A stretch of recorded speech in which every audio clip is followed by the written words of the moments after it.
నేను హిరణ్యకశిపుడి. నా మవ్వికే ఈ భూమి వణుకుతోంది. అధర్మ నాటగా మారి. ఓం నమో నారాయణాయ.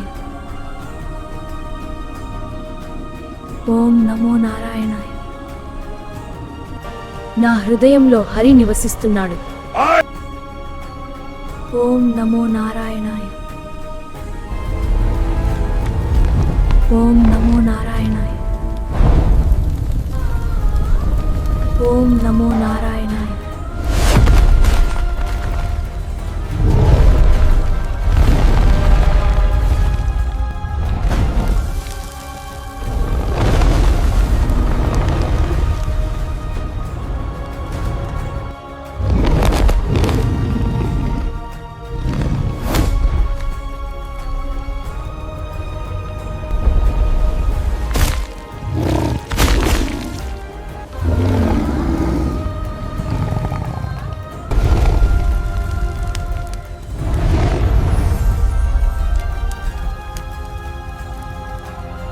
అందరికీ నమస్కారం.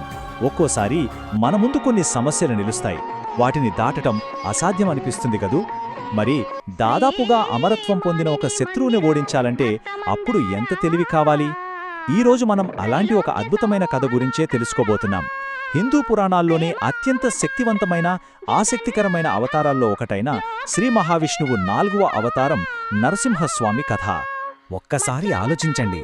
దాదాపు చావులేని వరం పొందిన ఒక రాక్షసుణ్ణి ఎలా ఓడించగలరు? అసలు సాధ్యమేనా? ఇది కేవలం ఒక ప్రశ్న కాదండి. ఇది నమ్మకానికి, అహంకారానికి, ఇంకా అద్భుతమైన తెలివితేటలకి మధ్య జరిగిన ఒక మహాసంగ్రామానికి పునాది. ఈ కథలో ధర్మం గెలవడానికి ఎంత అసాధారణమైన మార్గాన్ని ఎంచుకుందో మనం చూడబోతున్నాం. సరే, మన కథ మొదలయ్యేది ఒక మహాశక్తివంతుడైన రాక్షసరాజుతో. అతని పేరు హిరణ్యకశిపుడు. మరణాన్ని, అవును, చావునే జయించాలని అనుకున్నాడు. దానికోసం ఒక పక్కా ప్రణాళిక వేశాడు. అసలు హిరణ్యకశిపుడు ఎందుకింత పట్టుదలతో ఉన్నాడు? దాని వెనకుంది ప్రతీకారం. తన తమ్ముడు హిరణ్యాక్షుడిని శ్రీ మహావిష్ణువు వరాహ అవతారంలో సంహరించాడు. ఆ కోపంతో, ఆ పగతో రగిలిపోయిన హిరణ్యకశిపుడు ఇక తనని ఎవరూ, ఏ శక్తి కూడా ఓడించలేనంతటి బలాన్ని సంపాదించాలని గట్టిగా నిర్ణయించుకున్నాడు. హిరణ్యకశిపుడు ఊరికే బలం అడగలేదు. చావు రాకుండా ఉండేందుకున్న ప్రతి మార్గాన్ని మూసేసే ఒక పక్కా వరం కోరుకున్నాడు. బ్రహ్మదేవుడి కోసం ఘోర తపస్సు చేసి ఆయనను మెప్పించి ఒక అద్భుతమైన వరాన్ని పొందాడు.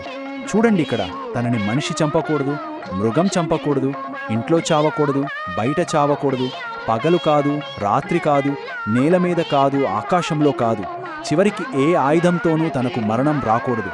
అంటే దాదాపుగా ప్రతి పరిస్థితిని ఊహించి తనకు రక్షణ కవచం ఏర్పాటు చేసుకున్నాడు.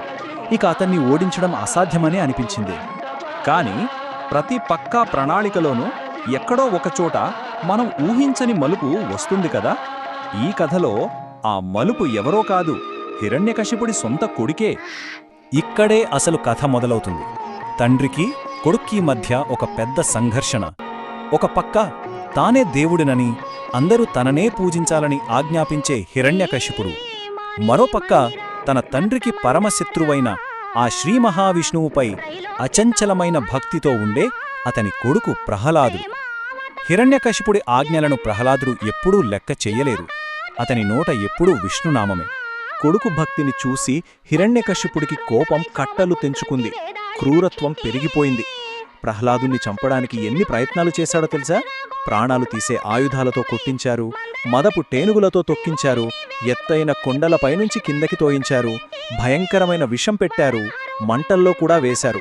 కాని ప్రతిసారి ఒక అద్భుతం జరిగినట్టు ప్రహ్లాదుడు బతికి బయటపడ్డాడు. అతని నమ్మకమే అతనికి శ్రీరామరక్ష అయింది. ఇక తండ్రి కొడుకుల మధ్య ఈ వైరం తారాస్థాయికి చేరింది. కథలో అత్యంత కీలకమైన ఘట్టానికి మనం చేరుకున్నాం. కోపంతో ఊగిపోతున్న హిరణ్యకశిపుడు, ఏడీ నీ దేవుడు ఎక్కడున్నాడు అని గర్జిస్తే, ప్రహ్లాదుడు ఎంతో ప్రశాంతంగా ఒక్కటే మాట అన్నాడు, ఆయన సర్వాంతర్యామి, అంటే అన్ని చోట్ల ఉంటాడు అని. ఆ ఒక్క మాట ఆ రాక్షసరాజు అహంకారాన్ని మరింత రెచ్చగొట్టింది. ఓహో, అంతటా ఉంటాడా? అయితే ఈ స్తంభంలో ఉన్నాడా నీ విష్ణు అని అహంకారంతో అడిగాడు హిరణ్యకశిపుడు. ప్రహ్లాదుడు ఏమాత్రం తడుముకోకుండా అవును, ఇందులోనే ఉన్నాడు అని ధైర్యంగా చెప్పాడు. ఇంకేముంది, ఆ సమాధానంతో హిరణ్యకశిపుడు తన గదతో ఆ స్తంభాన్ని బలంగా పగలగొట్టాడు. ఆ ఒక్క దెబ్బతో తన చావుని తానే కొంతెచ్చుకున్నాడు. ఇక్కడే అసలు అద్భుతం జరిగింది. ఆ పగలగొట్టిన స్తంభం నుంచి ఆవిర్భవించిన నరసింహస్వామి హిరణ్యకశిపుడి వరంలోని ప్రతి షరతుని ఎలా అధిగమించాడో చూడండి. ఆయన రూపం మనిషి కాదు, మృగం కాదు, సగం మనిషి సగం సింహం. సంహారం జరిగిన సమయం పగలు కాదు, రాత్రి కాదు, సరిగ్గా సంధ్యా సమయం. ప్రదేశం ఇంట్లో కాదు, బయట కాదు, సరిగ్గా గడప మీద. హిరణ్యకశిపుడు చనిపోయింది నేల మీద కాదు, ఆకాశంలో కాదు, స్వామి ఓడిలో. ఇక ఆయుధం, ఏ ఆయుధం వాడలేదు, తన పదునైన గోళ్లతోనే సంహరించాడు. చూశారా, ఒక పక్కా ప్రణాళికకు ఎంత దైవికమైన పరిష్కారం దొరికిందో. సరే, హిరణ్యకశిపుడి కథ ఇక్కడితో ముగిసింది. కాని నరసింహస్వామి తత్వం గురించి మనమింతా తెలుసుకోవాల్సింది చాలా ఉంది. ఆయన కేవలం ఉగ్రరూపి మాత్రమే కాదు, ఆయనకి ఎన్నో ముఖాలున్నాయి. వాటి గురించి ఇప్పుడు చూద్దాం. నరసింహస్వామి అంటే కేవలం ఆ ఒక్క ఉగ్రరూపమే కాదు, నవ నరసింహ అని ఆయనకి 9 ప్రధాన రూపాలున్నాయి. ప్రతి రూపం భయంకరమైన కోపం నుంచి ప్రశాంతమైన కరుణ వరకు ఒక్కో ప్రత్యేకమైన గుణాన్ని చూపిస్తుంది. ఈ 9 రూపాలను మనం పవిత్ర పుణ్యక్షేత్రమైన అహోబిలంలో దర్శించుకోవచ్చు. ఇవన్నీ ఆయన బహుముఖ స్వభావానికి నిదర్శనాలు. నరసింహుడిలో మనకు ఒక అద్భుతమైన ద్వంద్వ స్వభావం కనిపిస్తుంది. ఒకవైపు ఉగ్ర నరసింహుడు, చెడును, అన్యాయాన్ని నాశనం చేసే ప్రచండ శక్తికి ప్రతీక. మరోవైపు యోగ నరసింహుడు, ఎంతో ప్రశాంతంగా ధ్యానంలో ఉండే రూపం. ఇది మనకేం చెప్తుందంటే, నిజమైన శక్తి అంటే నాశనం చెయ్యడమే కాదు, ఆత్మ నియంత్రణ, అంతర్గత శాంతి కూడా అని. ఇన్ని వేల సంవత్సరాల తర్వాత కూడా నరసింహస్వామి కథకి, ఆయన ఆరాధనకి ఎందుకింత ప్రాముఖ్యత ఉంది? ఈ చివరి భాగంలో దాని గురించి తెలుసుకుందాం. ఈ రోజుకి లక్షలాది మంది నరసింహస్వామిని ఎందుకు కొలుస్తారు? ఎందుకంటే ఆయన ఒక రక్షకుడు. దుష్టశక్తుల నుంచి, ప్రతికూల ఆలోచనల నుంచి రక్షణ కోసం, మనసులోని భయాలను పోగొట్టుకుని ధైర్యం తెచ్చుకోవడానికి, జీవితంలో ఎదురయ్యే ఆటంకాలని తొలగించుకోవడానికి, ఇంకా శాంతి, సౌభాగ్యం, కుటుంబంలో సఖ్యత కోసం, ఆధ్యాత్మికంగా ఎదగడం కోసం, ఇలా ఎన్నో కారణాల వల్ల ప్రజలు ఆయనను ఆరాధిస్తారు.